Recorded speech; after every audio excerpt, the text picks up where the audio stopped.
Olá, novamente aqui o canal Márcia Heloísa Encontre Sua História para a 50ª live. Uma alegria receber mais um convidado que vem compartilhar a sua história. Eu quero pedir àqueles que assistam a live agora ao vivo e àqueles que venham assistir mais tarde no canal no YouTube, que se inscrevam no meu canal no YouTube, Márcia Heloísa Encontre Sua História, e que também se inscrevam aqui no meu Instagram. Eu gostaria também de pedir que vocês compartilhem o vídeo e também coloquem os seus likes. Hoje nós vamos conversar com um jovem maravilhoso, Gustavo Prado. Ele é advogado formado em Direito pela Unisantos. Ele possui especialização pela FGV em licitação e contratos administrativos.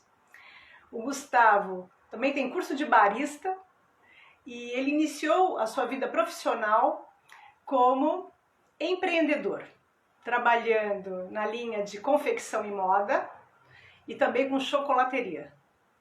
Na área do direito, o Gustavo começa como assessor jurídico da AGEM, da Agência Metropolitana da Baixada Santista, e hoje ele é coordenador da COJUV, da Coordenadoria da Infância e da Juventude, junto à Prefeitura Municipal de Santos. O Gustavo tem uma larga experiência em políticas públicas na área da infância e da juventude e será um prazer conversar com ele. Eu vou agora convidá-lo para entrar ao vivo conosco.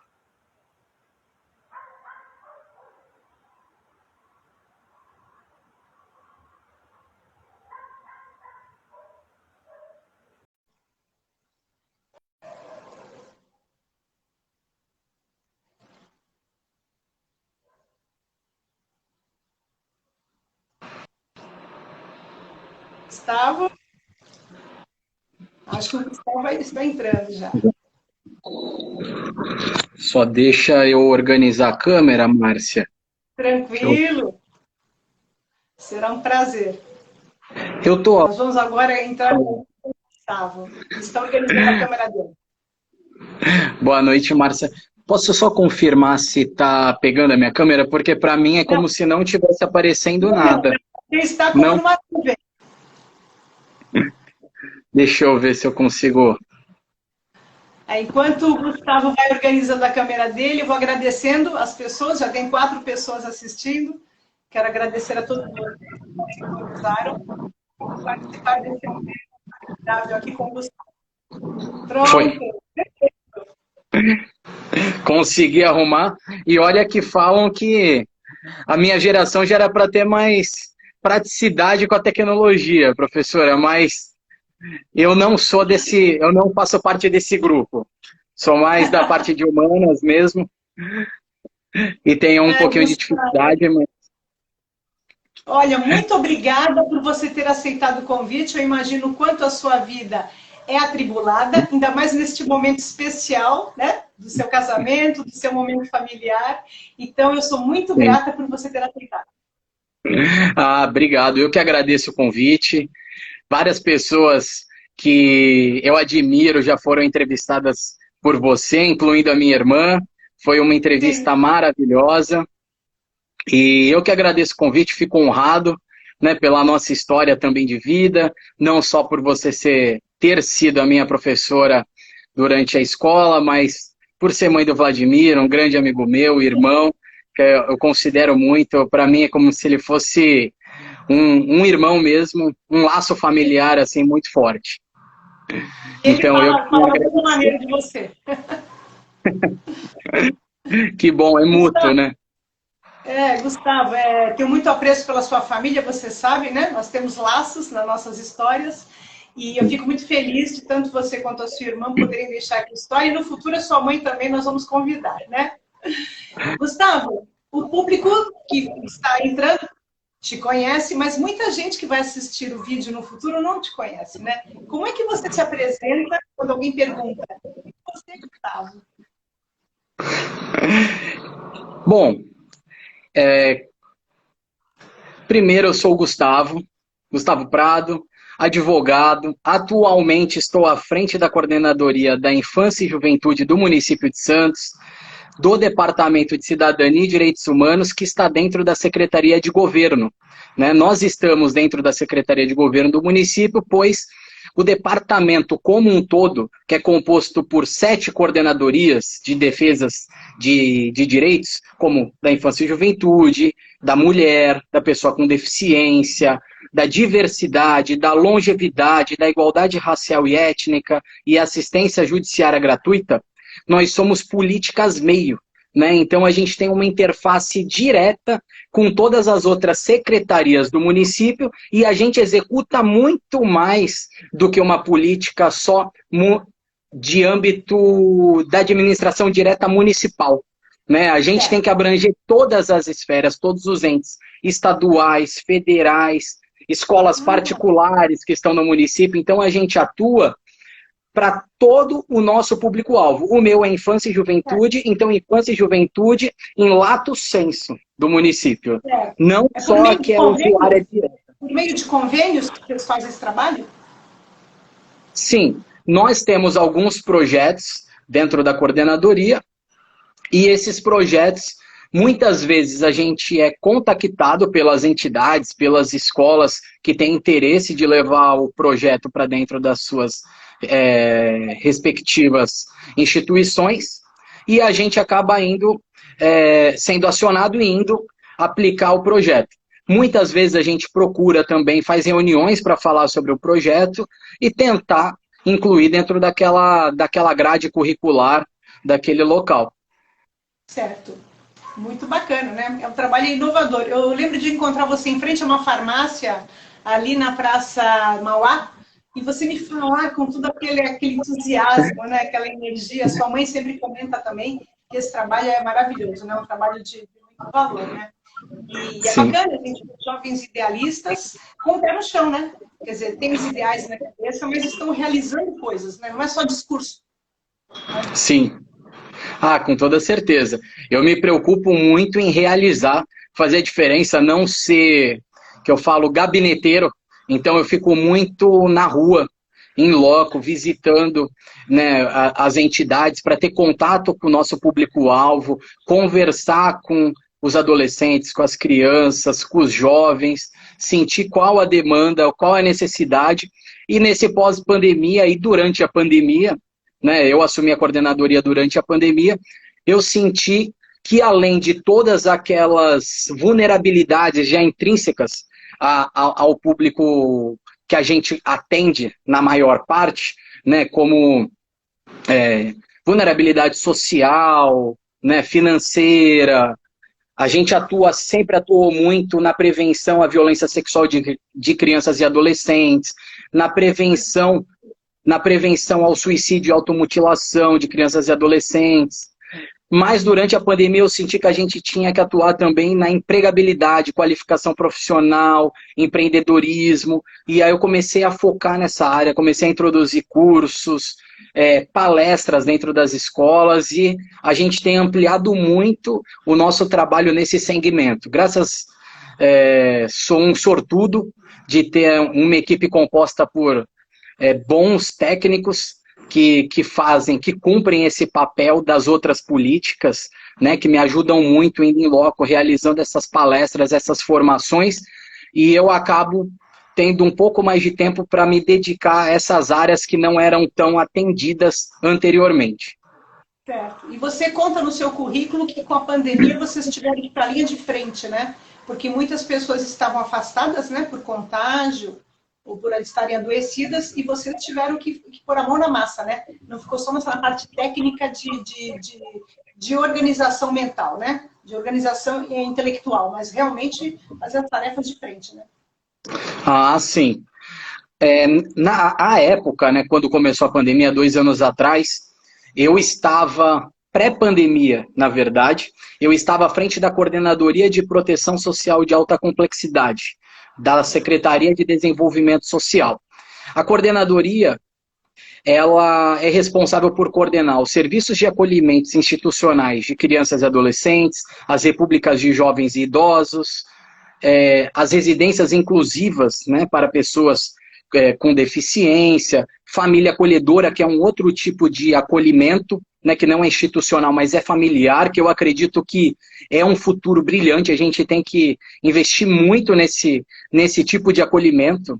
Né? Se a gente tiver uma sociedade realmente engajada, conseguir fazer um trabalho interessante, a gente consegue cadastrar famílias suficientes para que a gente não tenha mais, pelo menos não no número que a gente tem, de serviços de acolhimento, que tenha um serviço de acolhimento dando respaldo caso entre uma demanda maior do que a gente teria o número de famílias, mas que 100% ou quase 100% fossem atendidas por essas famílias, né? Que sem dúvida alguma é um acolhimento muito mais amoroso, tá dentro de uma casa, então não tem como comparar um serviço com um lar, né? Então eu acredito muito nisso. No momento eu estava na coordenadoria, na semana que começou, que foi decretado o lockdown, teve a mudança de coordenadoria para a Coordenadoria da Infância e Juventude, já era algo que estava planejado pelo meu secretário, mas a pandemia não estava planejada.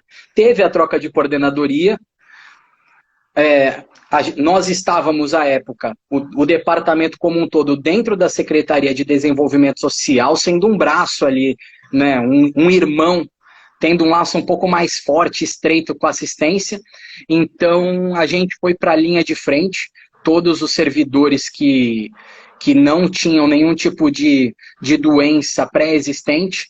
Então, a gente foi para a parte organizacional, na linha de frente de entrega de cesta básica, compra de cesta básica, organização de fila, e entregando mesmo, né? Conversando com a comunidade, indo em todas essas regiões e informando o cidadão que na época precisava de um respaldo do Estado.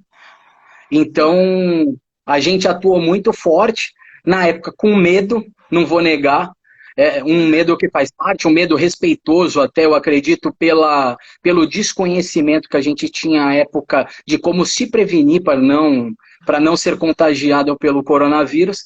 Então a gente foi com medo, mas também com o dever ali de atender toda a população e para que ela se sentisse também amparada pelo Estado, né? Eu acho que é muito importante, não só ter um amparo, mas ter a certeza que o Estado está ali presente para ampará-la. Não, isso é muito bacana, né? Porque quando o Estado está presente, né, não tem nenhum governo paralelo que vá fazer frente a isso, né? Então é muito bacana mesmo você ter essa visão. Se a gente vive num Estado de direito, a gente precisa realmente dar esse respaldo para a população para que ela creia na democracia, né? Então é um trabalho fundamental, né? Eu imagino que com a coragem que vocês fizeram, bem depois também, eu acho que essa satisfação, né? Da realização, né? Ah, com certeza. A realização faz parte, né, desse processo. Foi um momento assim difícil. Foi um momento difícil, mas de muitas realizações. E sentir que a população, a gente em loco sentiu o retorno direto, né, da população que estava sendo assistida. Então aquilo motivava e energizava a gente para continuar em frente com o nosso trabalho. Esse fato de você ter ido às ruas e em contato direto com a população num momento tão delicado, o que mudou na sua vida? Você foi impactado? Mudou alguma coisa na sua concepção dos projetos que você fazia? O que é que isso impactou? Olha, eu sempre tive muito presente na rua, desde antes da pandemia. Era algo que eu vivia dentro dos serviços de acolhimento, eu ia até as regiões que a gente atendia na assistência social, sempre gostei de estar próximo do cidadão, falar sobre os nossos programas, é algo que eu acredito muito, da gente sair do gabinete, dos nossos serviços e estar realizando a divulgação numa praça. Então eu fazia a divulgação da família acolhedora, eu com as técnicas do serviço, que eram maravilhosas. A gente ia na rua, montava uma tenda com um panfleto e abordava as pessoas para realizar a divulgação do nosso programa, né, para convidá-los a se cadastrar, porque por mais que a gente tenha tecnologia, eu acredito muito no contato humano ali, né? Sim. O olho no olho, né, para sentir a vibração que a gente passa também, né, aquilo que a gente acredita do projeto. Foi muito interessante, até que em uma dessas idas, foi na Praça Mauá, a gente fez uma parceria com a OAB, com a Comissão de Direitos Humanos da OAB, e uma advogada que estava presente no dia se cadastrou no programa Família Acolhedora. Ela a princípio, tinha escolhido uma faixa etária, porque quando você se cadastra no programa, você escolhe a faixa etária que você pretende atender, porque também depende muito da rotina que a pessoa tem. Então, às vezes, pode ser que um recém-nascido se encaixe melhor na sua rotina, às vezes, alguma criança um pouco mais velha. E a gente sempre teve muita dificuldade de acolher adolescentes. E a faixa etária dela era de 6 a 10 anos. Bom, surgiu um menino no serviço de acolhimento emergencial, e antes dele ser transferido para o outro serviço acolhimento, né, quando o juiz decretou o acolhimento dele institucional, foi aí que eu pensei nela. Eu falei, eu acho que ela poderia conhecê-lo. Ele tinha 15 para 16 anos de idade, totalmente fora, mas eu o conheci e eu senti que eu falei, tem alguma conexão com ela. Porque eu gostava muito de conversar realmente com os adolescentes. E eu falei para ela, olha, faz uma visita sem compromisso nenhum. Vai até a casa, falar que está indo conhecer, né, fazer uma visita institucional enquanto OAB. Sim. E aí vai conversa com ele, vê se realmente tem cria esse laço. Durante a visita, ela virou para mim e falou, Gustavo, ele vai para minha casa. Ele vai para minha casa. Foi conquistado. Bom, foi o primeiro e único acolhimento até o momento de um adolescente no município de Santos. E eu fico, assim, dá um ânimo até. Do caso que apareceu na televisão, que ele saiu na matéria. Isso mesmo. Ele é artista, esse mesmo. É. Não falei muito sobre o caso, por mais que ele seja maior de idade, para também respeitar. Para não identificar, né? Para não identificar. Mas que maravilhoso, não? É isso que eu ia perguntar. Esse acolhimento tem um número limitado de anos, né? Não é para sempre. Não. Todo acolhimento hoje no Brasil é tido como temporário, né? Existem 2 tipos de acolhimento. Tem o acolhimento emergencial, quando a criança está com seu direito violado, criança ou adolescente está com seu direito violado naquele momento, então o conselho tutelar chega e dá um flagrante, ou foi acionado mais de uma vez por algum vizinho e ele realmente acredita que passa de uma suspeita e é real. Então o conselheiro tutelar ele realiza o acolhimento daquela criança ou adolescente num serviço de acolhimento emergencial. E tem o outro acolhimento que não é na hora que está acontecendo o fato, mas começa a família a ser acompanhada. Vamos dizer, tem sinais que tem uma negligência familiar ou tem sinais que pode estar acontecendo algum tipo de violência doméstica, de agressão contra criança ou adolescente. E aí o município começa a acompanhar aquela família, o CREAS é acionado, que é um centro de referência especializado de assistência social, começa a acompanhar aquela família, o Conselho Tutelar começa a acompanhar aquela família, é aberto um processo no Ministério Público para acompanhar aquela família, então tem toda uma estrutura que vai acompanhar. Caso em algum momento esse grupo entenda que o acolhimento daquela criança ou adolescente é o melhor para ela, vai ser acolhida e a família continua sendo trabalhada. A gente fala que é temporário, independente dos 2 jeitos, se é emergencial ou é do outro jeito, né, quando já está tendo um acompanhamento, porque o poder público, a gente sempre vai tentar trabalhar a família para que ela receba novamente aquela criança ou adolescente. Ou os pais de forma direta, ou algum familiar. Então a gente trabalha aquela família para que ela se prepare para o retorno daquela criança ou do adolescente. Né? E depois caso verificado a possibilidade mais para frente, sempre com audiências, né, todo um acompanhamento do Ministério Público Judiciário, Caso verificado, o juiz entenda que a família está apta a receber novamente, ela volta para a família. Caso o juiz entenda que ainda não está preparada, continua no serviço de acolhimento, e pode continuar até o juiz falar, olha, realmente a família não tem condições de receber novamente essa criança ou adolescente, então a gente vai destituir a guarda e vai encaminhar para adoção. Pode chegar nesse ponto. Sim, era essa pergunta que eu ia fazer, quer dizer, se em algum momento pode ocorrer a adoção. Então, nesse caso, eu imagino que sejam casos excepcionais. Ah, sim, com certeza. A destituição do poder familiar é excepcional. Então, a gente, enquanto município, judiciário, Ministério Público, todas as instituições ali envolvidas com esse trabalho, a nossa visão hoje, né, tendo em vista até a Política Nacional de Assistência Social, é sempre o retorno familiar daquela criança, para a família de origem. Né, o retorno para a família de origem daquela criança ou do adolescente. Só vai para a adoção.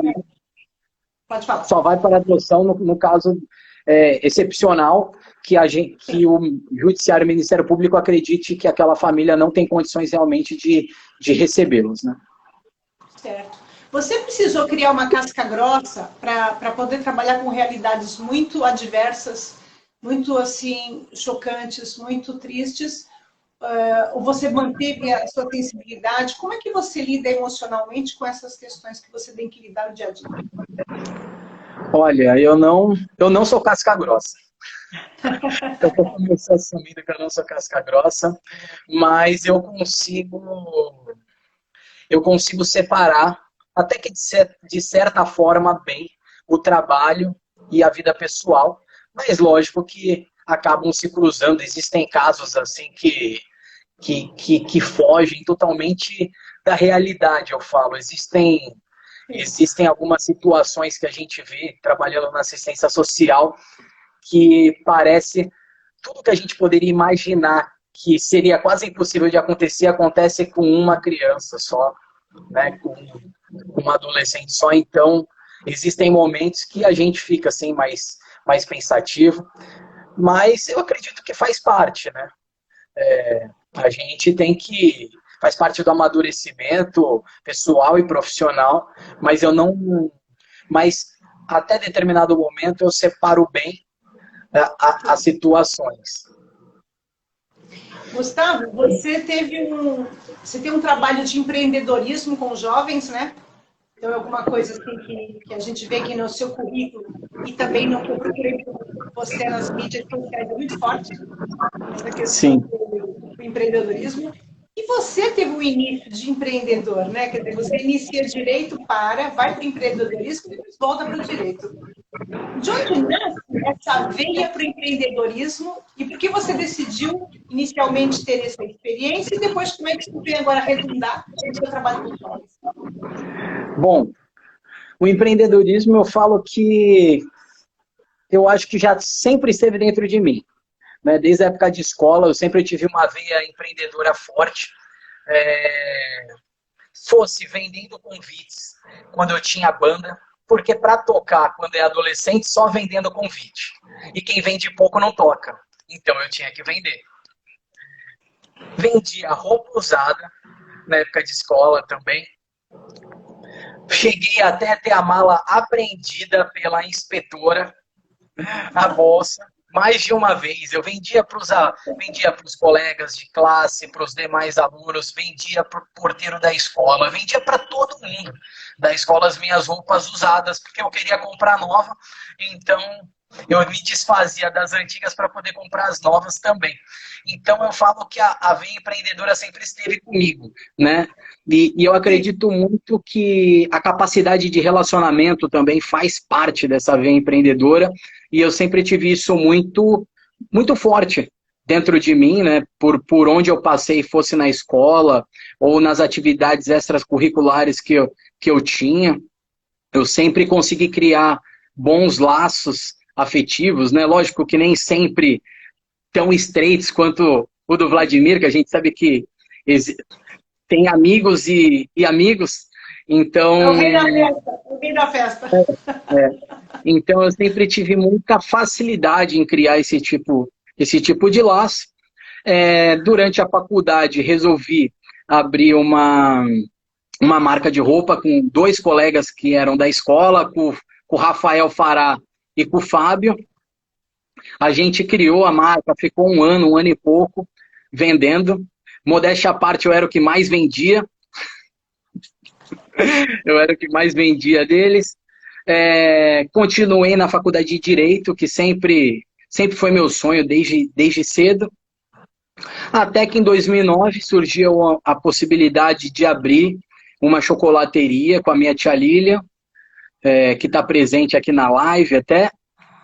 E a gente inaugurou a loja em abril de 2009. Ficamos 3 anos e meio com a loja aberta. Eu amei o tempo que a gente esteve ali à frente da loja. A gente realizava sempre também com o lado social, que também me foi muito forte. Então, a gente se preocupava muito em realizar eventos beneficentes em prol de algumas entidades aqui do município. Algumas até que eu tive a oportunidade de trabalhar enquanto coordenador de serviços de acolhimento. Então, eu acredito que a vida é um eterno cruzamento de ideias e ações que a gente vai tendo ao longo dela, e eu acredito realmente nisso mesmo. Por mais que a gente tenha qualquer profissão, a gente tem que ser vendedor, acima de tudo, né? Senão a gente não consegue vender o nosso trabalho. Então, eu acredito que sempre esteve comigo, é algo que realmente eu amo, que eu acredito nessa vertente empreendedora, mas enquanto espírito empreendedor de querer realizar algo, de fazer algo, de atuar na sua vida como você fosse o dono do seu próprio negócio. Né? É atuar na prefeitura como se eu fosse o dono daquele negócio, é atuar numa empresa que eu trabalhe como dono daquele negócio. Né? Então, é sempre ter proatividade, né? Ter sagacidade, ter vontade de inovar, de fazer diferente, de atender, de dar o seu melhor ali. Porque o empreendedor é isso, ele tem que inovar, ele tem que dar o seu melhor todo dia, senão alguém vai montar um novo negócio e ele vai ficar para trás. E o bacana de ouvir você falar é que a gente vê esse empreendedorismo voltado sempre para uma questão social, né? Porque quando você fala ali da banda, as bandas têm muito disso, né? De agregar as pessoas, de trazer alegria, de dar uma nova perspectiva de vida. Quando você fala da roupa usada, que ela ia ter um novo uso, e hoje faz muito parte das políticas justamente de moda isso, né? Uma roupa deve ter o máximo de durabilidade que ela possa, sendo veiculada, né? De mão em mão. Então hoje a gente trabalha muito com isso, né? E depois com a chocolateria, novamente, você vai e une o teu trabalho com a filantropia, né? Então é muito bacana, quer dizer, não é aquela visão do empreendedor só que acumula e que faz apenas por dinheiro, mas tem o dinheiro associado com a sua autonomia financeira, com a sua autonomia de pensamento, mas também com uma repercussão social, né? Isso é muito legal, né? Ah, sem dúvidas. Eu acredito que hoje o mundo está caminhando para esse tipo de empreendedorismo. Né? Até que várias marcas hoje famosas atuam bem forte nesse segmento. Uma delas, uma marca de roupas que é a Reserva, uma marca nacional, conhecida nacionalmente, e a cada peça vendida de roupa, independente do valor da peça, é doado 5 pratos de comida. Então eu acredito que o empreendedorismo ele está cada vez se linkando mais com o social, até por uma cobrança da própria sociedade, do consumidor, né, que tem se preocupado cada vez mais com o meio ambiente, com o retorno social que aquele gasto, que aquele consumo dele vai impactar. Sim, um consumo consciente, né? Sim, com certeza. Eu me lembro assim, de um jovem tem uma visão muito primitiva de achar assim que você consome, está dando vida ao capitalismo. E eu esquecia que o consumo faz girar a economia e que ele gera empregos e faz as pessoas sobreviverem, né?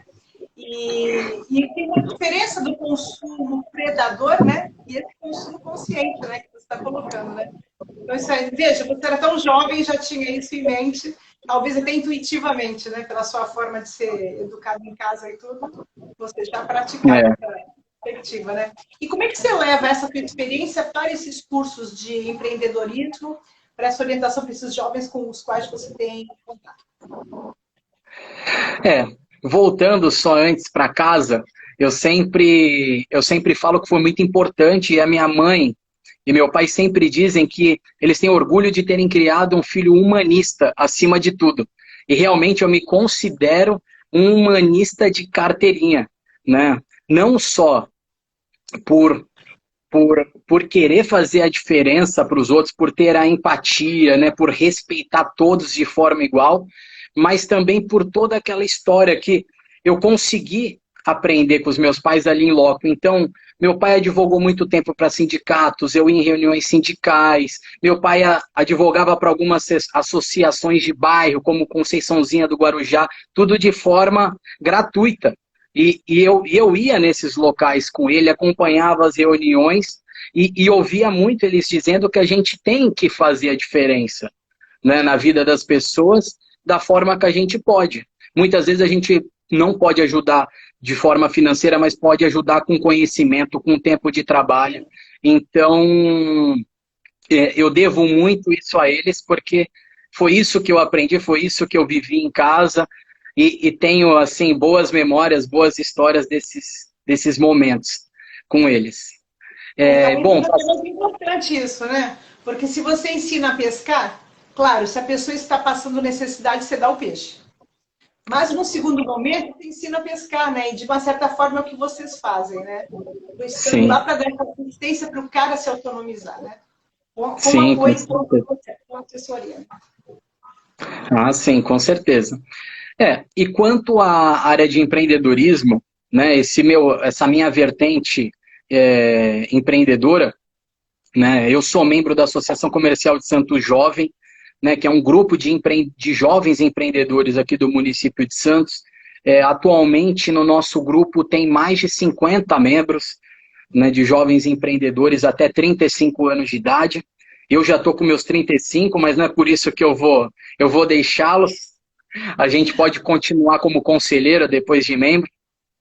E então, desde 2018, mesmo antes de estar à frente da coordenadoria, de estar na Prefeitura de Santos, eu já compunha esse grupo, né, pelo ideário que eu tenho do que é empreendedorismo, da importância que ele tem no dia a dia das pessoas e na vida das pessoas.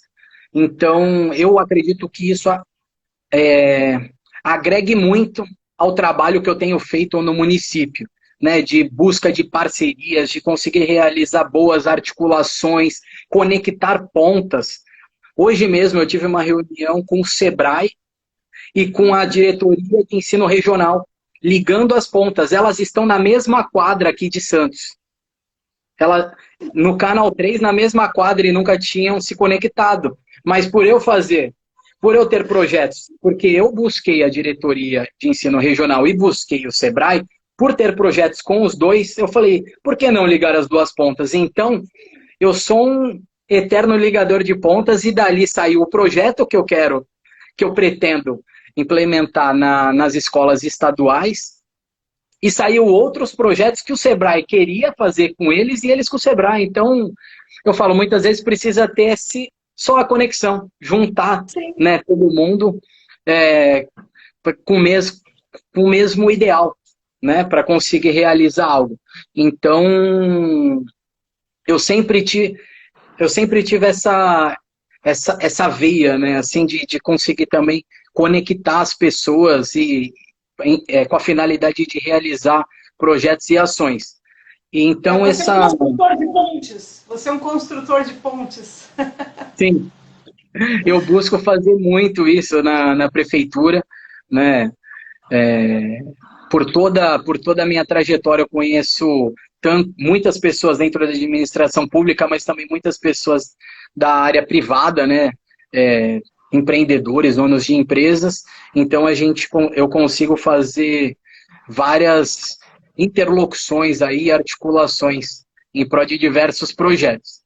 Então, eu acredito que essa minha facilidade, esse meu envolvimento já antigo com a causa, tenha me ajudado a entrar dentro das escolas, conversar com os alunos, e implementar, fazer com que eles acreditem realmente que esse é o futuro, né? Trabalhar é o futuro, realizar algo é o futuro, estudar é o futuro. Se preparar, né? Realmente para o que tem aí pela frente. E É o que vai... vocês têm contato com aquelas políticas de grupos que trabalham como a Cipó, com o pessoal que trabalha com economia solidária, a Ecosol? Vocês também têm contatos com esses grupos? Ou eles são a parte da prefeitura e trabalham numa linha mais de ONG? Bom, diretamente com a minha coordenadoria, eu não tenho nenhum trabalho ainda de economia solidária. No município, a gente tem a coordenadoria de economia criativa, né, que tem diversos projetos e parcerias até com algumas entidades, mas eu não consigo dizer quais são as entidades. Mas eu tenho focado muito no empreendedorismo e empreendedorismo social também, sim, que é uma vertente que eu pretendo atuar. Ainda não estou atuando nesse momento, mas empreendedorismo social é uma vertente que eu quero trazer também. Já trouxe no ano passado num módulo do curso que a gente ofertou no município, trazendo até uma grande amiga minha da Associação Comercial, a Thaíris Canhete, que é especialista em empreendedorismo social, já viajou o Brasil visitando diversos grupos aí que tem, tanto no Nordeste quanto em Santa Catarina também, que tem um movimento bem forte lá de empreendedorismo social, e ela conversou bastante com os alunos, explicou o que teve bastante interesse por parte deles. E aí essa parte ainda de economia solidária, que eu acredito também que é algo bacana a trabalhar e trazer para dentro da coordenadoria. Eu ainda não tive braço, Márcia, mas é algo que eu pretendo. Eu tenho até falado com a Márcia Fará Reis, que é mãe do Rafael Fará. Hoje ela está à frente da lavanderia, né, aqui do município de Santos, que é um grupo de economia solidária. Né? Então, é um trabalho que a gente quer fazer, ela já conversou comigo, só faltou ainda braços para que a gente consiga abraçar esse projeto e desse expandir mais ainda. Né? Tá certo. Esses alunos que vocês atendem nas escolas públicas, eles já vêm de famílias muito empreendedoras, né? Porque eu lembro assim de criança, minha família materna era da Areia Branca. Então eu via minha tia, elas faziam unha no fim de semana, manicure, elas costuravam entre elas uma para outra, elas vendiam Christian Grey, Avon e tantas coisas, sabe? Então, aí faz chup-chup, vende na porta de casa, o outro faz bolo, faz culpa. Quer dizer, já tem um trabalho que não é um trabalho que flua para o Estado, porque não vai ser computado nada em taxas, né, impostos, nada, mas já é um início de um princípio de sobrevivência, né, que o pessoal tem, né, porque geralmente quando a gente fala em empreendedorismo, tem umas linhas assim, mais políticas que renegam isso na escola pública.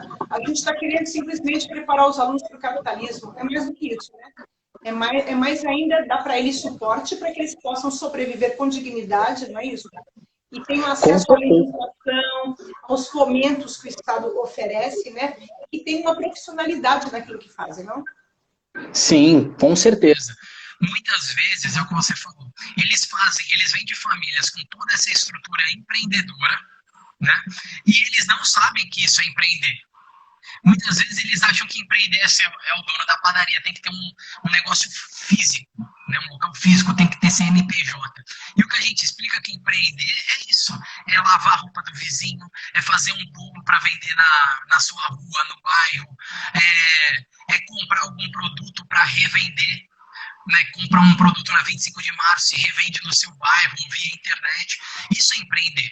Né? Então a gente tem que desmistificar e qualificá-los, né? Dando meios para que eles consigam expandir os seus negócios de forma a gerenciar de uma forma melhor. Né? Então, no município foi muito legal que você falou isso. A gente tem o Empreenda Rápido. O Empreenda Rápido, eu estou fechando uma parceria já com a Secretaria de Educação para que a gente leve para o EJA, né, que é a Escola para Jovens e Adultos, que é o supletivo, né, o famoso supletivo conhecido como supletivo anteriormente. E esse Empreenda Rápido é um curso de 2 horas que ele conversa com os alunos sobre empreendedorismo, como abrir uma empresa, que hoje a gente tem a MEI, né, que o microempreendedor individual paga uma taxa muito baixa para ter um respaldo também do Estado no caso de acidente do trabalho, no caso de uma gestação, no caso da mulher. Então, a gente fala dessas formas que ele tem de gerir o negócio financeiramente, como se estruturar legalmente, e ele fazendo esse curso do Empreenda Rápido, ele consegue pegar um financiamento de até R$ 10.000 no Banco do Povo, com taxa quase zero. E com possibilidade de pagamento da primeira parcela depois de 6 meses. A gente tem um caso aqui no município de Santos de um jovem que fez o Empreenda Rápido. Ele era motoboy. Ele pegou R$ 10.000 emprestado, comprou uma moto. Trabalhou, em 6 meses quitou a moto, conseguiu pegar mais 10 mil, porque a partir do momento que você quita aqueles R$ 10.000, você consegue pegar mais R$ 10.000. Então ele foi, quitou aquele valor, comprou a segunda moto e começou a pagar outra pessoa. Hoje ele tem uma empresa de motoboys. Ele tem 6 motos hoje. Então ele foi assim, e conseguia quitar as motos, esse valor de R$ 10.000, num prazo de até 6 meses. Assim, ele juntava o dinheiro, realmente ele ganhava e não gastava, né, como todo empreendedor de sucesso faz, reinveste no seu negócio para depois começar usufruir dos frutos, né, que ele vai render. E hoje ele é um baita case assim, de sucesso, de um jovem que fez o Empreenda Rápido e que pegou recursos junto ao Banco do Povo, né? Começou utilizando os 10 mil, renegociou, pagou a dívida, pegou mais 10 mil, pagou a dívida, pegou mais 10 mil, até que hoje ele não precisa mais do Banco do Povo. Mas é um baita case assim, de sucesso e é muito, muito bacana ver que realmente, por mais que seja um curso rápido de 2 horas, ajuda muito as pessoas, né? Seja a estruturarem seu negócio, iniciarem também com esse montante o seu negócio. E eu vi numa entrevista que você deu, que você trabalhou também, além dessa questão do empreendedorismo, as questões de inclusão, né? E especificamente você coloca um exemplo da Casa da Vó Benedita como um exemplo de inclusão e de adaptação de crianças transgênero, né? E esse é um dos temas, mas você tem outros temas muito polêmicos. Como esses temas começaram a chegar para vocês? E que tipo de atendimento que vocês dão para esses grupos? Por exemplo, a Casa da Vó Benedita, né, que é muito famosa em Santos, no acolhimento de crianças. Como é feita essa questão? Vocês têm grupos de psicólogos que ajudam vocês a pensar? Qual é o encaminhamento que vocês dão?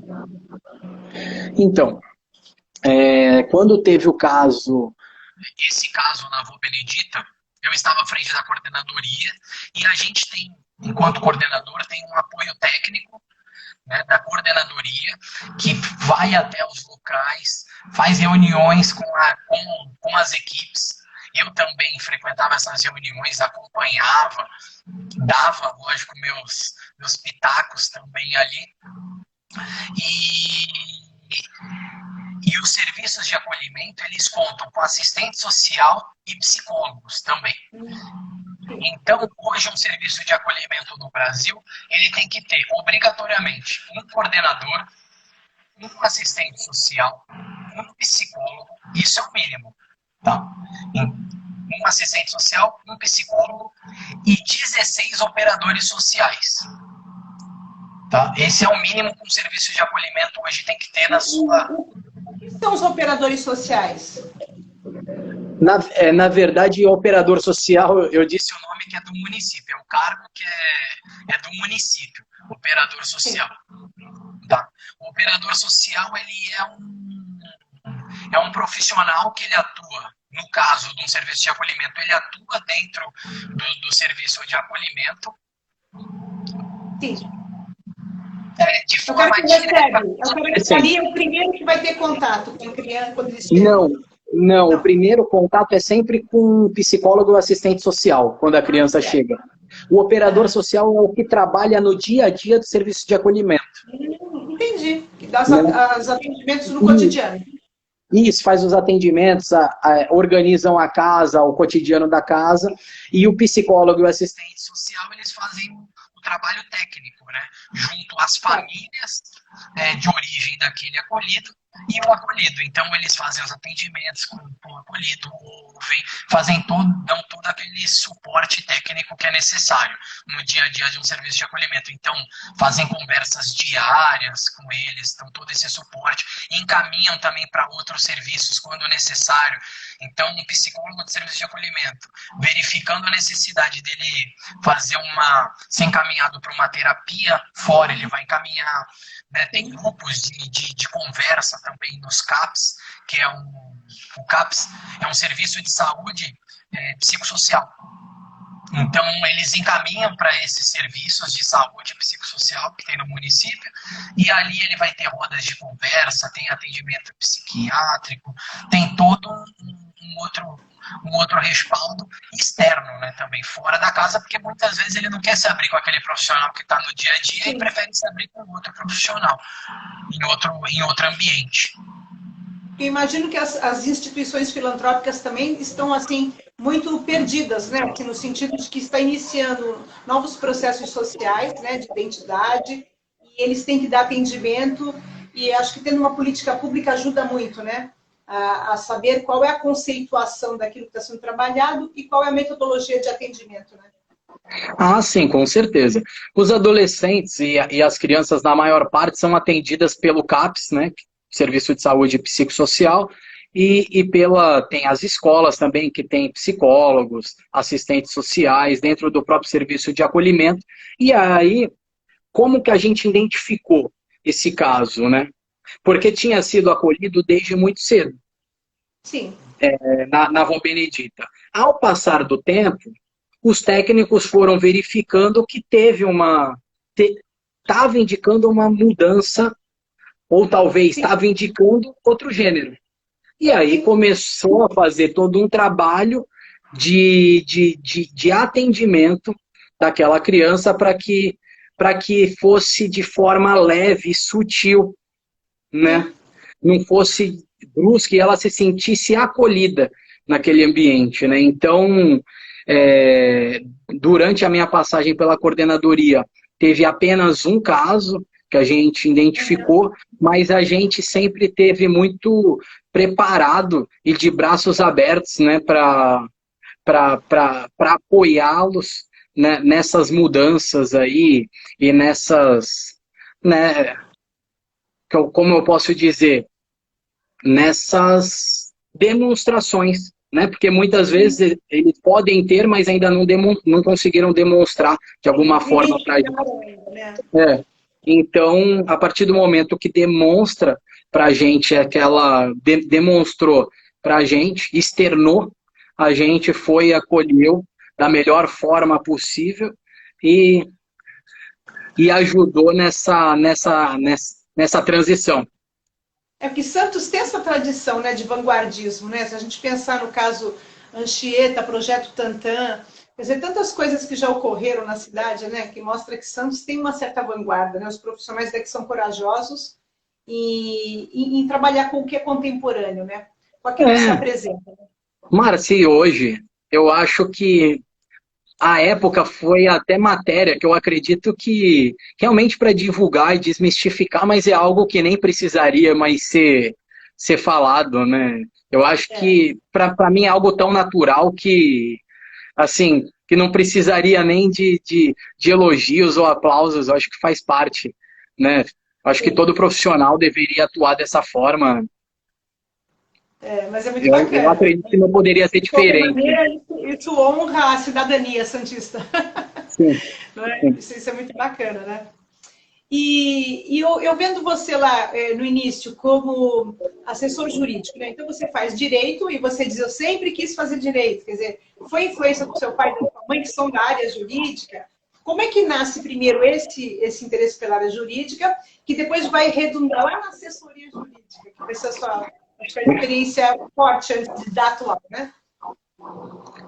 Olha, a primeira lembrança que eu tenho de falar que eu queria ser advogado era vendo, eu não lembro qual era o filme, mas era algum advogado no tribunal do júri, e eu falava para minha mãe, eu quero ser advogado. Eu vi aquela cena e falei, eu quero ser advogado. Meus pais foram pais jovens, se formaram na faculdade quando eu já tinha 8 para 9 anos, 8 ou 9 anos, acho que 8. Cresci ali dentro do tribunal, com a minha mãe, do Tribunal do Trabalho, desde uns 4 ou 5 anos, então eu cresci naquele meio de justiça, mas eu lembro de muito jovem ver um filme e eu falava, nossa, eu quero ser advogado. Eu gostava da cena, né, do advogado defendendo ali o seu cliente, e sempre idealizei muito isso. Então foi algo que começou desde lá de cedo, e eu acredito que ter vivido numa família que tanto minha mãe quanto meu pai atuavam nessa área, então é uma área que eu pude conhecer melhor e sempre me identifiquei, né, realmente com essa área. Bom, me formei na faculdade, resolvi estudar para concurso como uma boa parte dos estudantes de direito. Sempre gostei muito da área de auditoria da Receita Federal, por conta do trabalho que eles realizam. Sempre achei um trabalho assim muito bonito, né? Trabalhar na fiscalização de impostos, né? Um trabalho totalmente diferente, mas eu achava muito, muito bacana trabalhar ali na aduana. Então era uma área que eu idealizava. Bom, resolvi estudar para concurso. Tem um primo meu que é auditor da Receita Federal também, passou em 2009. Na época dele tiveram bem mais concursos do que na minha. Resolvi, assim que eu me formei em 2012, estudar para auditor da Receita. Comecei a fazer cursinho, prestei 2 provas só para fiscal, que foram as que abriram até 2014. Uma para fiscal do posto fiscal do ICMS São Paulo, né, para a Fazenda Estadual, e uma para a Receita Federal, que foi a última em 2014. Foi em maio de 2014, se eu não estou enganado. Em 2015, veio a suspensão dos concursos públicos. De lá para cá, todos os concursos foram suspensos, então faz 8 anos que não tem um concurso para a Receita Federal. Sorte que eu escolhi outro caminho. Então, em 2015, eu sempre gostei muito da área pública, pensei, o que eu posso fazer de especialização? Entrei na Fundação Getúlio Vargas, vi que tinha um curso de especialização para licitação e contratos administrativos. Era uma área que eu estudava, caía muito na prova e eu me identificava, gostava bastante. Resolvi estudar, né, fazer essa especialização, e em 2016, durante a especialização, como um bom vendedor que eu sempre fui, sempre falava para todo mundo o que eu estava fazendo, surgiu a oportunidade de trabalhar como assessor jurídico do diretor executivo da Agência Metropolitana da Baixada Santista. Ele me ofereceu esse trabalho, assumi a responsabilidade, entrei.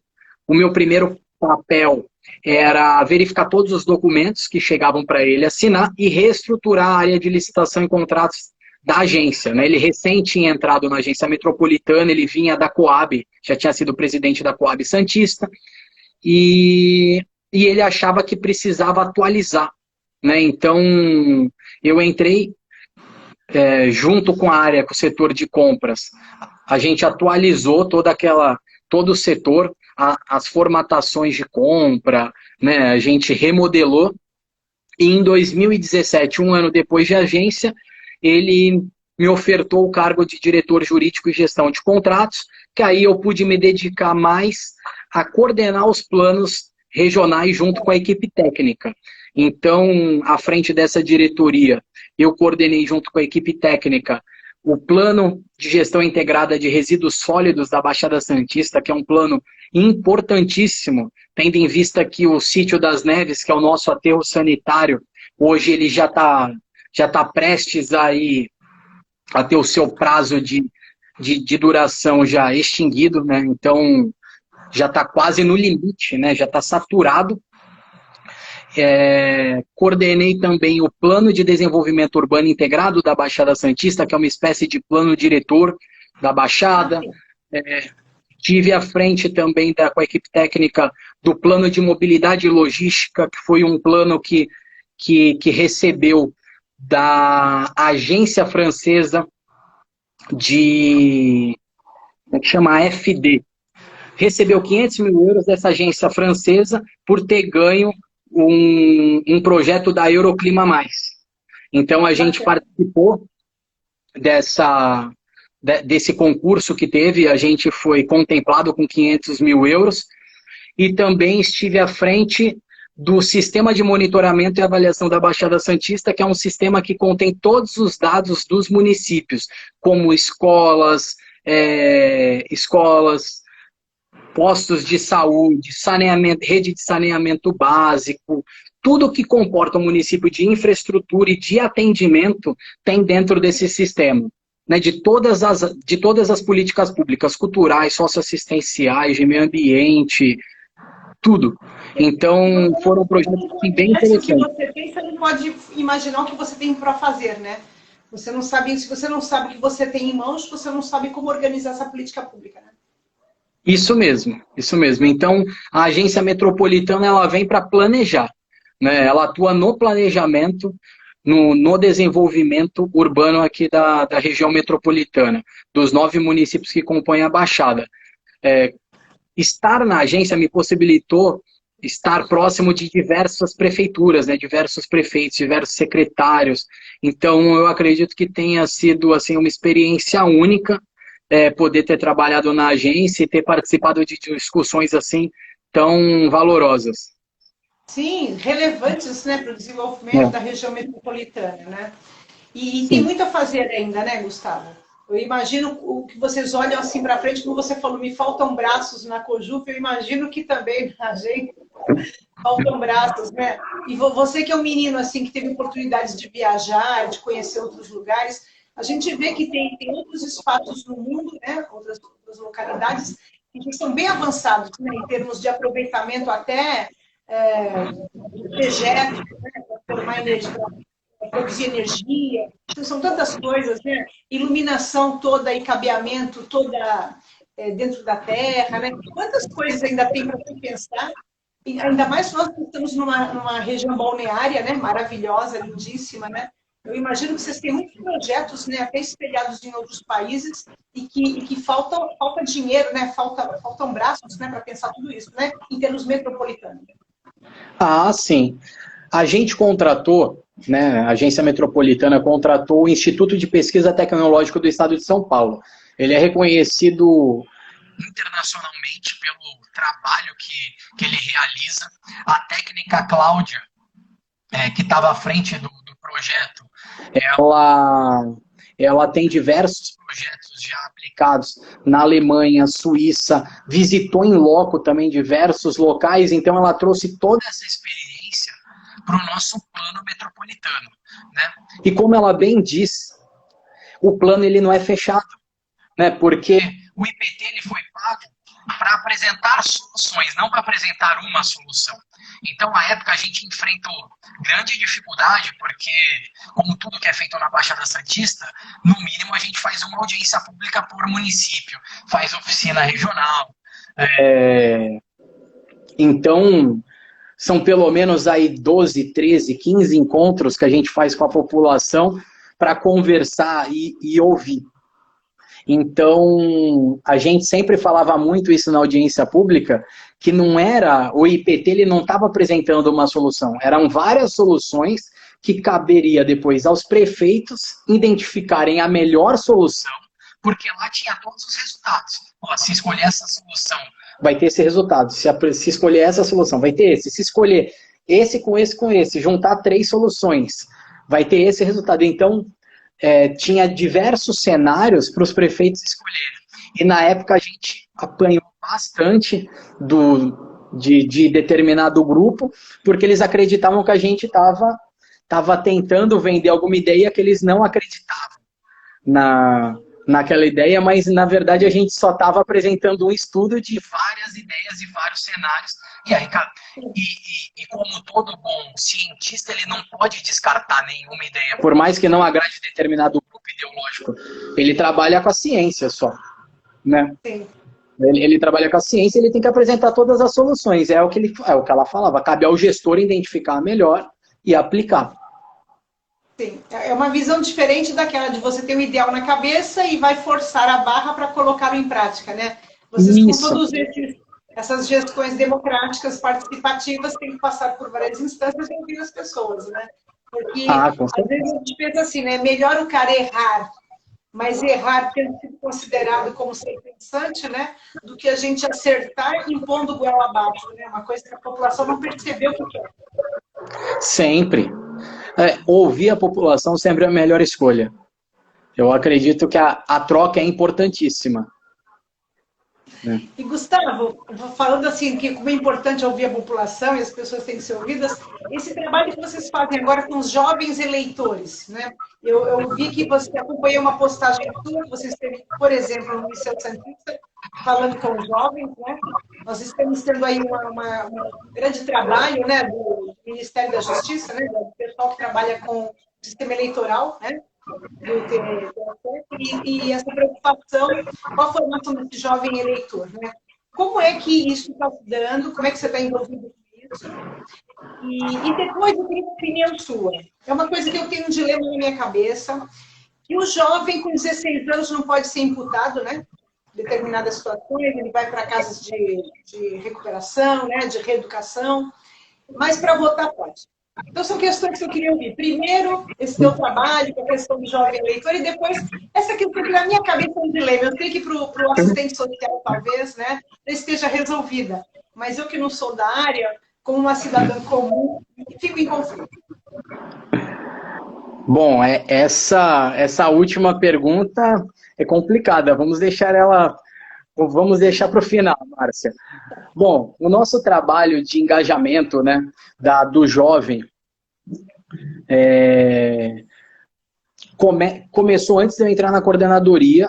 No município sempre teve um trabalho muito forte do Grêmio Estudantil, né? Então, desde lá de trás, o município ele realiza as eleições para o Grêmio Estudantil, e o Grêmio é o quê? É uma gestão participativa e democrática dentro da escola. Então, a gente acreditou muito nisso no município e é uma forma também de trabalhar o protagonismo juvenil, a consciência cidadã dos jovens, né? O compartilhamento de ideias, a troca de ideias e a cobrança também deles, né? Para inserir políticas na sua escola, seja de infraestrutura quanto de projetos, porque eles me procuram também. Né, o Grêmio Estudantil vem, Gustavo, eu sei que você tem determinado projeto, vem aplicar na minha escola. E quando eles me procuram, muitas vezes eles falam, como é que eu faço para implementar essa política na minha escola? Eu falo, vocês são a porta de entrada da escola. Eu não preciso falar com a diretora. Eu falo com vocês, primeiramente, e a gente juntos vai conversar com a diretora. Vocês são a porta de entrada, vocês podem propor. Então, a gente sempre tenta engajá-los a tomar partido mesmo, tomar a frente dos projetos e inserir esses projetos dentro da escola. Bom, E então a escolas gente sempre públicas e particulares ou só públicas, como é? Qualquer tipo de escola. no município o trabalho que a gente realiza é com as escolas públicas municipais. As escolas estaduais também têm Grêmio, eu não participo da sua formatação, como eu participo da do município, né, das eleições, das capacitações que a gente faz também com os eleitos para o Grêmio Estudantil. Então a gente capacita eles para que eles sejam esses jovens realmente participativos, engajados, que queiram fazer a diferença e que saibam fazer a diferença. Né? Então, no município eu tenho um trabalho muito, muito maior, mas no estado, quando convidado, eu também vou até as escolas, converso com os grêmios, né? Falo sobre as políticas que o município tem para infância e juventude. Nas particulares, a mesma coisa. Tenho iniciado a conversa com algumas escolas particulares que ainda não têm esse trabalho, mas fico feliz de saber que várias escolas já têm, como o caso do Liceu Santista. Então, como ex-aluno, eu fico muito, muito contente. Eles têm já o projeto há 6, 7 ou 8 anos, agora não lembro exatamente, mas já faz bastante tempo que eles estão com o Grêmio Estudantil dentro da escola. A gente sabe que as realidades são bem diferentes, as cobranças por parte dos alunos de uma escola particular e da pública serão outras, né? Mas é sempre importante que, independente independente se seja pública ou particular, a escola favoreça esse tipo de ambiente para que o aluno seja o protagonista, né? Saia.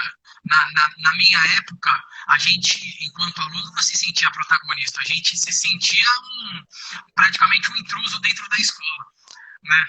Por mais que a aula fosse direcionada para a gente, parecia que a gente sempre estava ali fazendo algo de errado ou para receber algo e não ofertar algo, né? Como o Grêmio Estudantil, ele sente que ele tem esse papel de protagonista de ofertar algo para a escola, ofertar algo para os demais alunos. Então, eu acho que essa posição de destaque é importante, né?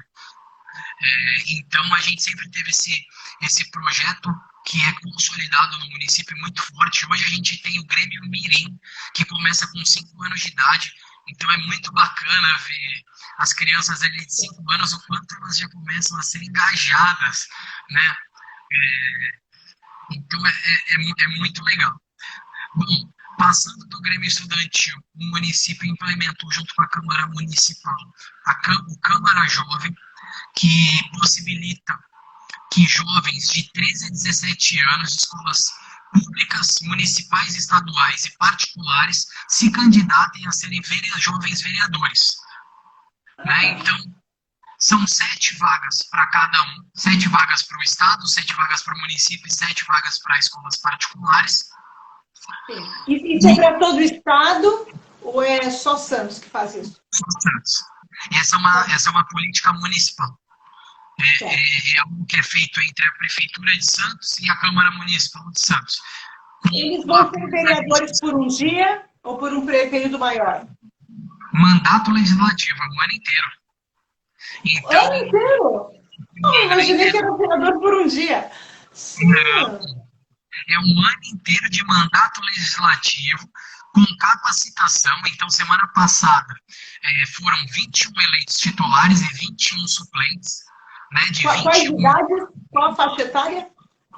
De 13 a 17 anos de idade. Legal. Então, a gente faz realizadas campanhas eleitorais dentro das escolas que aderem ao chamamento público, a gente faz um chamamento público para que as escolas adentrem, né, o programa, inscrevam seus alunos interessados e realizem as campanhas eleitorais. A Justiça Eleitoral acompanha a campanha eleitoral, leva as urnas eletrônicas nas escolas para serem realizadas as votações. Eles votam, os alunos mais votados são eleitos como vereadores. Né? Então, tem independente de partidos? Ou eles têm que ter vínculos com partidos ou não? Não, sem partido nenhum. Não pode ter... Não tem vínculo partidário nenhum aí. Então, lógico que tem um coeficiente, porque não pode ser pelo número de votos, né? Porque pode ter escolas com 1.000 alunos, escolas com 100 alunos. Então, o aluno eleito daquela escola é feito um coeficiente. Então, se um aluno de uma escola com 100 alunos teve 90 votos, ele teve 90% dos votos, né, daquela escola. Então, um aluno de 1.000 teve 700, ele teve 70%, mas é pelo coeficiente. É todo um cálculo que é feito para eleger esses alunos. Então, como nos estados, né? Como nos estados, né? Que vai dependendo da população quando você vai eleger um representante. Ah, sim, isso mesmo. Então, após eles serem eleitos, a gente realiza a capacitação. Semana passada, a gente fez 3 dias de capacitação com os alunos. O primeiro dia no Fórum da Cidadania. Acho que só foi realizado pelo Fórum da Cidadania na segunda. Na terça-feira teve a Lúcia Helena, que é uma professora, cientista política, e a Justiça Eleitoral. E na quarta-feira a gente fez na Câmara Municipal de Santos. Então a primeira visita deles até a Câmara, que eles fizeram um tour e depois uma apresentação sobre o mandato legislativo, sobre a coordenadoria da infância e juventude, que eu represento, sobre o Conselho Municipal da Juventude, né, sobre diversos outros conselhos do município, para que eles estejam realmente aptos a exercer o mandato. Amanhã a gente vai realizar a sessão solene de posse na plenária da Câmara Municipal, no plenário da Câmara Municipal. Então, os jovens vereadores estarão lá às 7 horas da noite para tomarem posse enquanto vereadores. E a partir desse momento, eles começam a ter sessões legislativas uma vez por mês e a ter uma atividade complementar uma vez por mês também.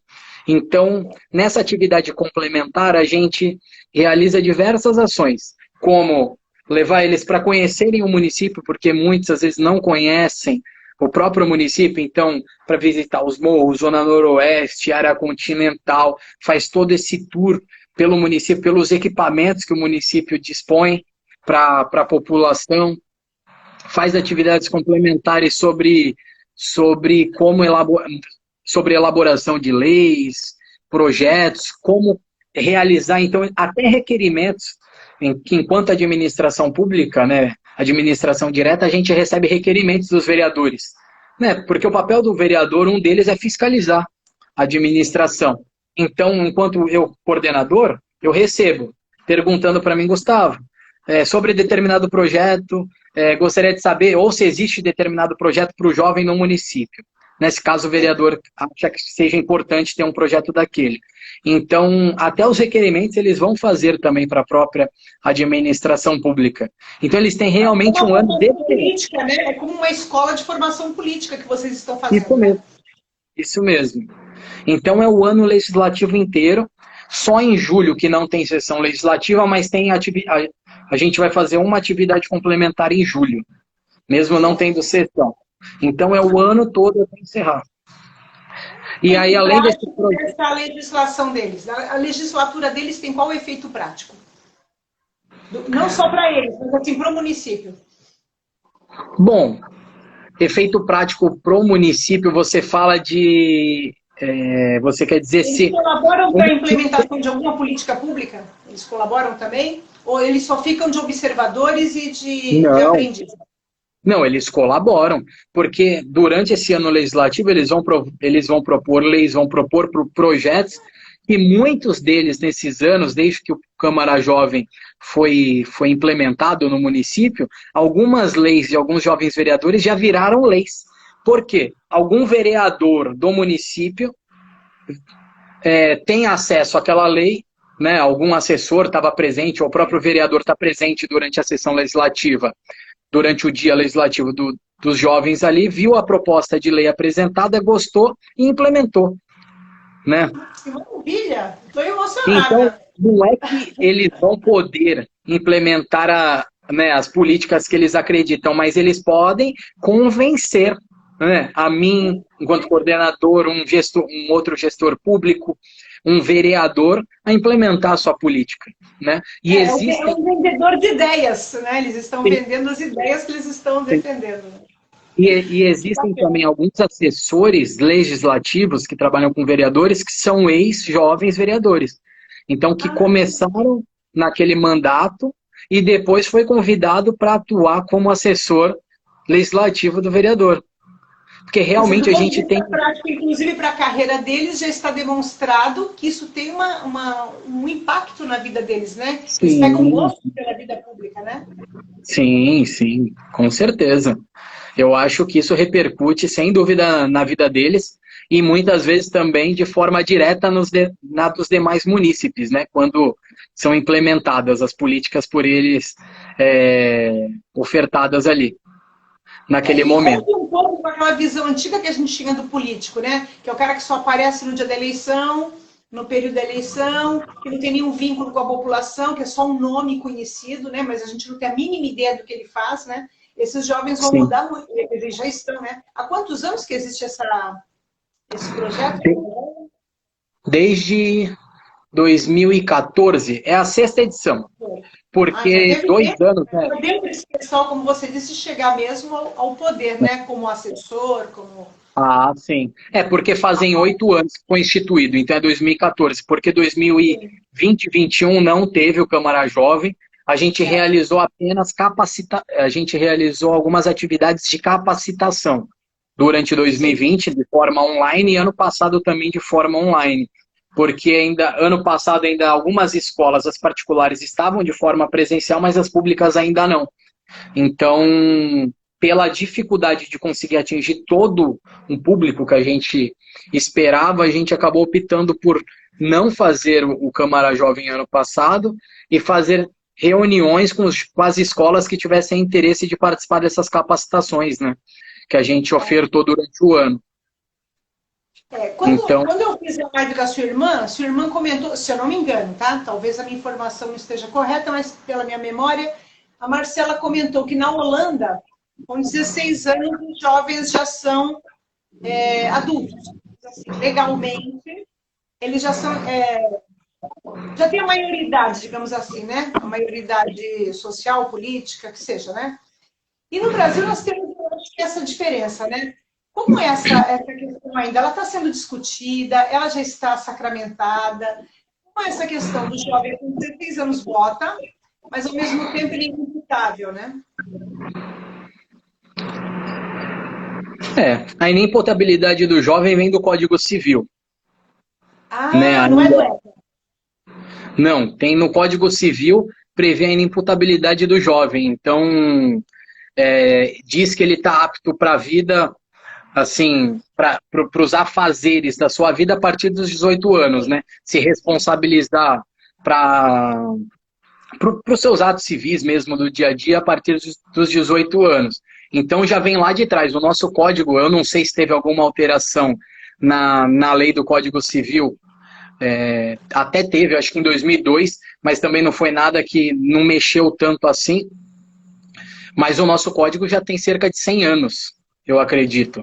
Então, já vem lá de trás esse pensamento, né, eu acredito que dos 16, porque antes eram 21 anos de idade, né, depois passou para 18 anos, então teve até uma redução de uns anos para cá.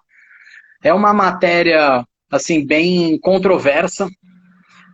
Eu, particularmente, eu sou a favor dessa transição que existe hoje, né? Eu acredito que o jovem ainda com 16 anos de idade, por mais que ele tenha certa noção do que ele já faz, lógico que ele sabe o que é morrer. Se ele matar alguém, ele sabe que aquela pessoa vai morrer.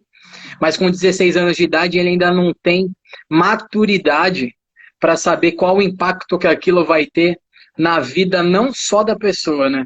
Mas na vida de todo o entorno social dela, né? Familiar dela. Então, mesmo com 18 a gente ainda não tem a maturidade. Né? Se a gente falar que a gente tem a mesma perspectiva... Nem com 58!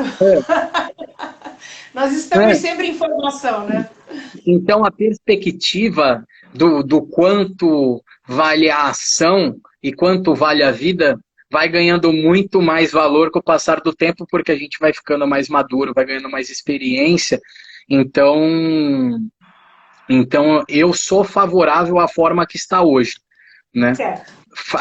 A faculdade dele votar aos 16 e aos 16, caso ele cometa algum crime, ele vá para a Fundação Casa, né? E não para uma penitenciária com todos os demais delinquentes, né? De todas as idades. Eu acho que tem que ter essa transição. E muita gente fala que ele não paga, mas ele paga a pena dele, né? Naquele momento, né? E muitas vezes é uma pena dura, não é de meses. Meses é para pequenos delitos, né? Um furto de um celular, um furto de algo no mercado. Então, para esses pequenos delitos, existem penas menores, né? Quando é cometido já pela segunda, terceira vez. No primeiro furto, realmente, ele não é condenado, até pela idade que ele tem, mas... Então ele é levado para uma audiência, o juiz explica, conversa com ele, fala do que pode acontecer, acontece no segundo momento novamente, tem toda uma conversa, e no terceiro momento acaba tendo algum tipo de punição, normalmente com prazo aí de uns 30 dias a 3 meses, pela minha experiência profissional, que eu pude acompanhar alguns casos. Então... Normalmente são essas penas, e depois tem as medidas socioeducativas que são aplicadas pelos CREAs do município, né, pelo Serviço de Referência Especializado da Assistência Social, que faz a reinserção deles na sociedade, no mercado de trabalho, né, que faz o cumprimento de penas. Então, eu realmente acredito nisso, ainda mais por ter vivenciado ali os serviços de acolhimento e a parte de assistência social e realmente confirmar que o histórico de vida deles é muito diferente do que o meu. Sim. E então isso muda muito o panorama, né, do que eles seriam capazes, vamos dizer, de acreditar para a própria vida dele e da ação que eles podem realizar também, né? Naquele momento. É muito diferente, então não tem como comparar. Como Então diz eu o acredito que Piaget, né? Eu sou eu e a minha circunstância, né? Você vai avaliar o indivíduo dentro do seu contexto, porque mudando o contexto ele mudaria o próprio comportamento, né? A própria perspectiva. Você é professora de sociologia, né?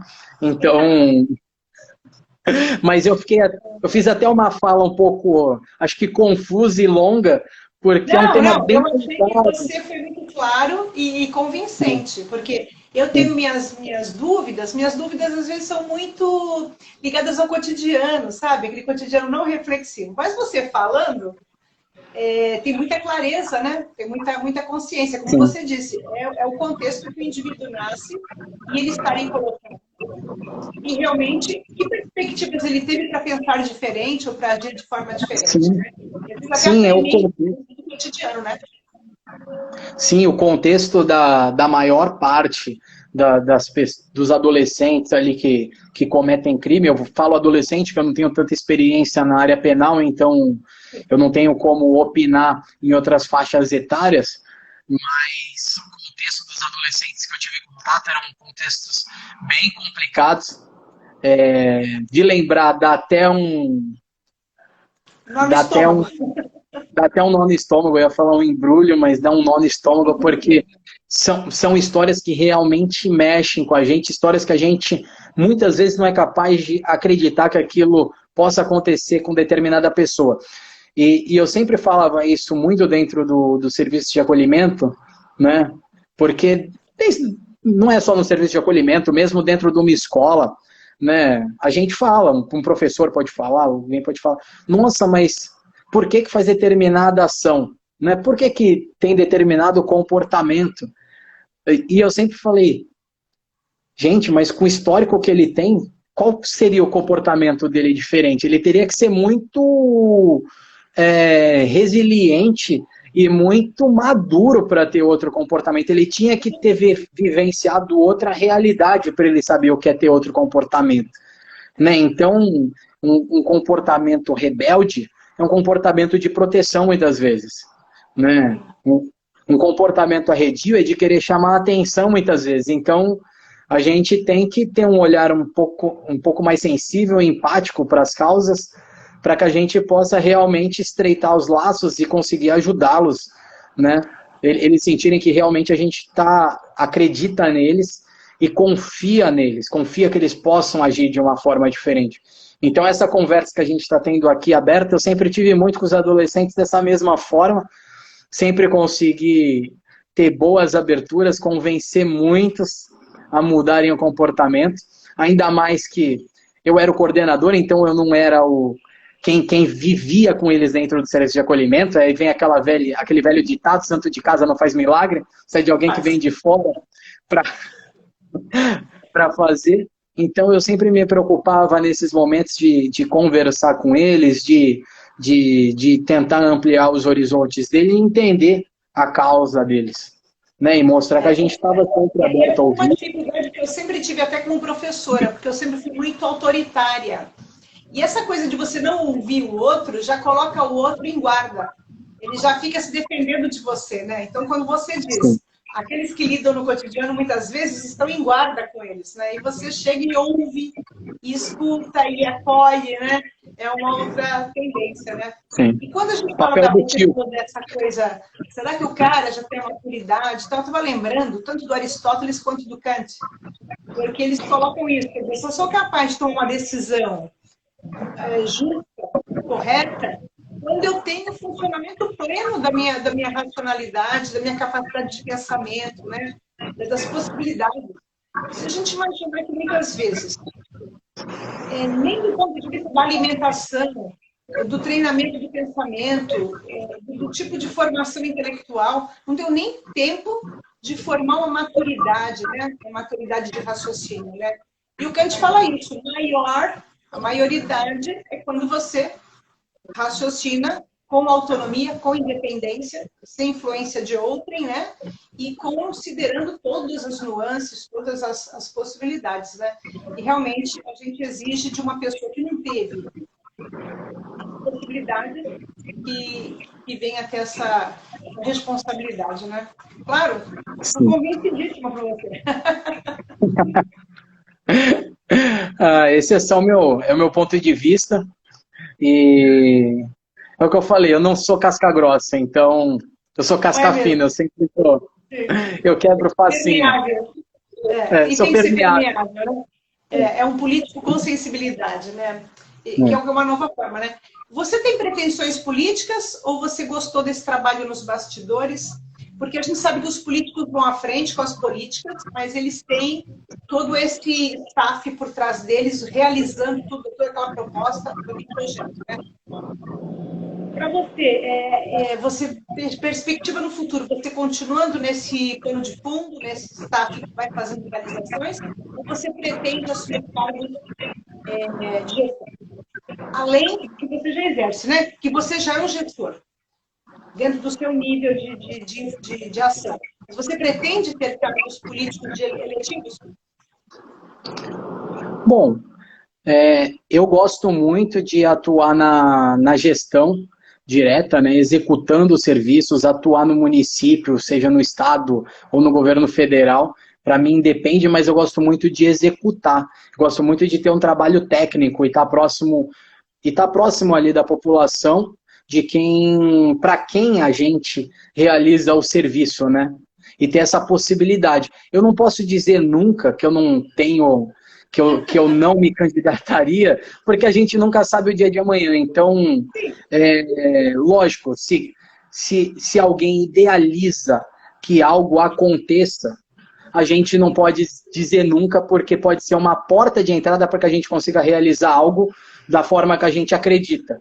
Mas, a princípio, eu pretendo continuar enquanto cargo técnico, seja no município ou em outra esfera ou em outro trabalho, né? Mas gostaria muito, sim, de continuar na gestão pública, atuando diretamente com os serviços ali executados direto para a população. Você citou o rapaz, né, que logo no início da sua fala, você citou o rapaz que foi acolhido, e que eu até lembrei que eu vi na televisão. Você citou, eu lembrei o caso da Casa da Val Benedita, você também citou, né? E você citou agora essa questão dos meninos do empreendedorismo, né, das famílias. Qual foi, desses anos todos de trabalho, qual foi o caso que mais te impactou? Claro, sem citar nomes, nada, mas o contexto, né? O que mais te impactou negativamente, no sentido de você falar como pode uma realidade dessa existir? E, do outro lado, um caso, você falou do case de sucesso lá do motoboy, que hoje tem a empresa, né, de entregas. E qual foi o caso, assim, que mais te emocionou? De você falar, puxa, como tem efeito esse nosso trabalho? Olha, eu me impacto com vários... É difícil não se impactar com todos esses casos, né, que eu citei, seja de empreendedorismo ou de acolhimento, mas eu acho que o do acolhimento familiar desse menino, desse adolescente, acho que realmente, para mim, foi o que mais me marcou durante esses anos que eu estou à frente aqui na Prefeitura de Santos, porque a gente vê uma vida transformada né? Ele continua nessa família, ele fez 18 anos, ele continuou com a família que o acolheu, então ele se tornou um membro dela, né? Então, o que me marcou foi pela idade que ele tinha e pela possibilidade que a gente conseguiu colocar, né, para ele, né, uma nova possibilidade de vida ali, algo que seria muito difícil com a idade que ele já tinha. Então, quando é mais jovem, talvez até a gente conseguisse uma família para adotá-lo, mas com a idade que ele tinha era muito difícil. Então, a gente ter conseguido que ele fosse acolhido por essa família, que ele continuasse nessa família, agora como membro dela, né? Então, esse é um caso que me marca muito, que eu tenho certeza que para ele também mudou a vida dele e que fez a diferença ali no destino dele, né? E ele também, né, deve ter impactado muito essa família, não? Ah, com certeza. Não tem como não. Ele sempre foi muito especial. Ele, apesar de tudo, ele sempre foi muito resiliente, muito para frente, sabe? Quem olha sempre à frente mesmo. O que o mundo tem a me ofertar?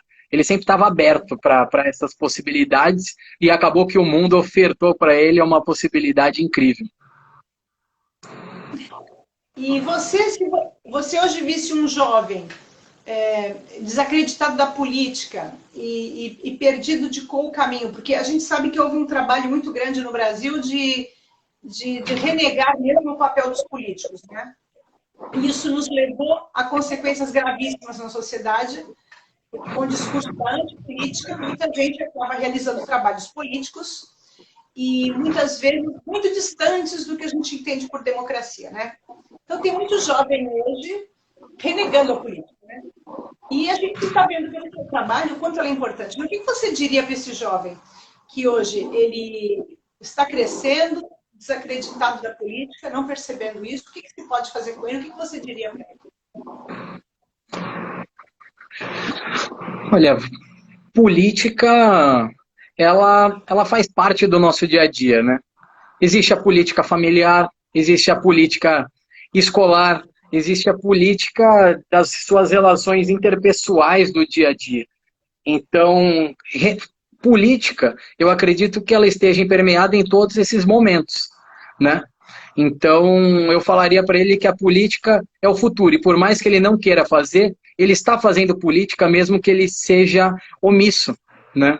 Então, é melhor ele não ser omisso e ele ser um cidadão ativo que se preocupa em fazer a diferença, em se posicionar, do que se abster de se colocar sob determinada situação. Então, eu incentivaria a conhecer, a estudar e se impor enquanto cidadão na sociedade, né? Se impor não, se colocar enquanto cidadão na sociedade, né? Usufruir da sua cidadania que hoje é prevista na Constituição, votar, conhecer os candidatos, tirar o título de eleitor com 16 anos de idade e ir para as urnas para fazer a diferença, né? Já começar o exercício desde cedo. Então, eu incentivaria a realizar a cidadania em sua plenitude. E aquele jovem que, ao contrário deste, já pensa em ser político, tem essa vontade de atuar, né, nas frentes como gestor, você daria o mesmo conselho ou acrescentaria algo a mais? Olha, o mesmo conselho eu acho que eu já nem precisaria dar, porque ele já seria um jovem engajado, muito provavelmente, caso ele desde cedo queira fazer parte da política, né, queira se candidatar. Eu falaria para ele, enquanto jovem, caso ele tivesse a idade, eu ia falar, se candidate para ser um jovem vereador do município de Santos e exerça seu mandato legislativo, né? Se capacite, conheça o processo eleitoral. Então, eu falaria para ele se candidatar nesse projeto para que ele entendesse um pouco melhor, conhecesse, e falaria para ele, estude bastante, que o estudo faz a diferença com toda certeza. Por mais quando a gente seja jovem, a gente duvide um pouco, mas o estudo faz a diferença. Depois que a gente tem uma maturidade, a gente consegue observar, né, que realmente ele transforma a sua vida e transforma vidas, né? Então, Não, a gente é, tem é visto, muito... né, muitos deputados federais, né, que surgiram disso, né, de projetos de formação de políticos, né? Sim, E quantos estão ali e a gente vê aquele idealismo, aquele sangue nos olhos, né? Que dá um prazer, né? De vários partidos, né? Inclusive, sem vínculos partidários à formação. Depois eles vão se espalhando por vários partidos. E eu fico muito feliz com isso. Porque é uma sim. nova categoria de políticos que estão se formando, né? Não, E tem isso é muitos hoje, tem muitos projetos bacanas, né? Espalhados pelo Brasil, como o Politize, o Comunitas, Renova BR, Eu Sou Livres. Tem muitos, então, tem muitos grupos, né, de formação política espalhados e que realmente tem feito a diferença aí nessa preparação de quem planeja se candidatar e e no mandato, né? Caso ele seja eleito. Sim. Gustavo, vamos nos encaminhando para o final da live, né? E eu quero te agradecer muito. Eu acho assim que foi uma alegria te reencontrar, porque quando eu conheci você, como todos os seus amigos, vocês eram muito crianças, né? E talvez eu tenha desprezado e desperdiçado aquele momento que eu poderia ter estado ali, contribuindo mais. Mas fico feliz com tudo aquilo que vocês têm realizado, né? Toda essa turma, né? Eu tenho tido contato via meus filhos, o que aconteceu com cada um, e a gente vê vocês todos fazendo diferença na sociedade, né? Isso é maravilhoso, né? Então, parabéns para as famílias, né? E parabéns para vocês também, que tiveram essa coragem de assumir uma vida de compromisso, de consciência, né? Eu acho que isso é uma realização. Vocês são tão jovens e já fazem tanta diferença, né? Então, é só orgulho e alegria, né? E ter você aqui falando no nosso canal é uma honra, né? Porque eu acredito muito nisso, né? Eu estou aprendendo muito nas lives com todas as pessoas e principalmente com os jovens. Eu acredito que tem muito ainda a me ajudar a arejar as ideias, né? Então, gratidão e te desejar realmente um futuro de muitas realizações. Você está só iniciando, né? E se você já faz toda essa diferença agora, eu estou imaginando no futuro o impacto ainda de toda a sua trajetória e carreira e que você vai ser um orgulho para o seu filho, né? Você é um orgulho para sua mãe, seu pai, para sua irmã, e a sua esposa também deve estar assim, muito alegre, e seus amigos, né? Todo um congraçamento, né, Gustavo? Então, muito obrigada. Eu que agradeço o convite, a possibilidade de contar um pouquinho aqui da minha história, do que eu faço na prefeitura, né? Que é um trabalho árduo, mas muito significativo, tanto para mim quanto para as pessoas, né? Para o nosso público-alvo. Então, eu que agradeço o convite, agradeço também de ter tido a possibilidade de ter tido aula com você, de ter aprendido um pouco de sociologia. Não fui o melhor dos alunos, poderia também ter me dedicado um pouquinho mais, Nem eu fui mas uma professora adequada. poderia ter me dedicado um pouquinho mais, mas eu acredito que o contato que a gente teve na escola, né, e o Liceu Santista possibilita isso, né, de ter o contato com sociologia e filosofia. Eu acredito que à época eu não conseguia, pelo menos e eu acredito que a maior parte dos alunos não conseguiam dar o valor adequado a essas duas matérias que realmente são importantíssimas para a nossa formação, né, pessoal e enquanto cidadão. Então, eu agradeço também ter tido essa oportunidade hoje de ter tido aula com você. Muito obrigado pelo convite.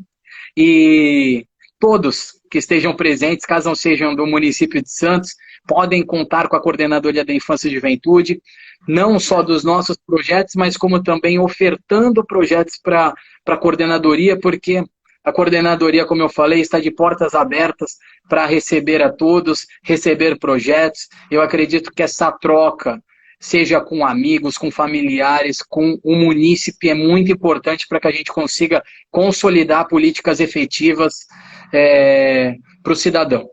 Então, contem comigo. Maravilhoso, Gustavo. Que finalização. Perfeito. Agradecer a você, agradecer às 6 bravas pessoas que estão conosco até agora e a todos eles que venham assistir no futuro. Um beijo e uma boa noite para todos. Obrigado, obrigado. Boa Tchau, noite. Gustavo. Tchau, tchau.